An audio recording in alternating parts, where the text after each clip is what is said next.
दीदी मुझे कोई काम बताओ ना, मैं आपकी हेल्प करा देती हूँ। तुम्हारी नई नई शादी हुई है और लोग क्या कहेंगे, नई बहू को आते किचन में लगा दिया।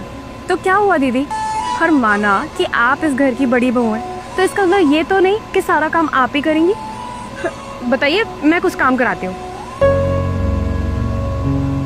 बेटा ये सब्जी देखो ऐसी पड़ी, इसको ढक तो दिया करो कम से कम, और ये चिमनी बंद कर दिया करो जब काम हो जाए तो, बिल बहुत आता है। पापा जी आप चिंता मत करो, मैं आगे से ध्यान रखूंगी। ठीक है बेटा।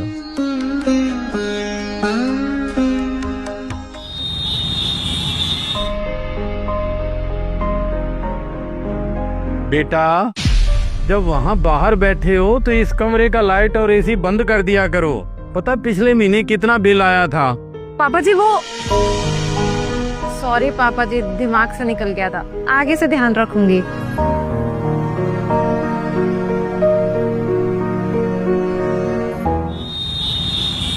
दीदी ये रात की बची हुई रोटियां फेंक दो।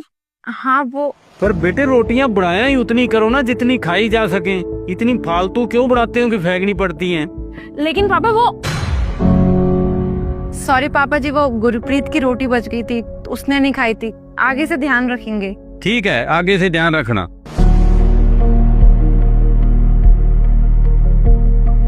क्या हुआ अर्शिता, तुम अचानक से बाहर से अंदर क्यों आ गई गुस्से में? दीदी आपको नहीं लगता कि पापा जी कुछ ज्यादा ही टोकते हैं? हाँ मैंने सुना था कि घरों में सास बहुओं को टोकती है, लेकिन यहाँ तो सब कुछ उल्टा ही हो रहा है। मम्मी जी तो कुछ कहते ही नहीं है, लेकिन पापा जी एक मौका नहीं छोड़ते टोकने का। और एक आप है जो उनकी बातों में जी जी जी जी करती रहती हैं, उनको तो कुछ कहती ही नहीं है आप। मैं उनसे इसलिए कुछ नहीं कहती क्योंकि मैं उनको समझती हूँ।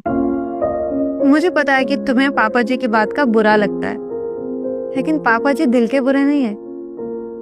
तुम्हें पता है, खास तुम्हारी जगह ना मैं खुद को देख रही। जब मेरी नई नई शादी हुई थी और मैं शादी करके घर पर आई थी तो पापा जी मुझे भी ऐसे टोका करते थे, और मुझे भी बहुत बुरा लगता था कि जब देखो पापा जी हर चीज के लिए टोकते रहते।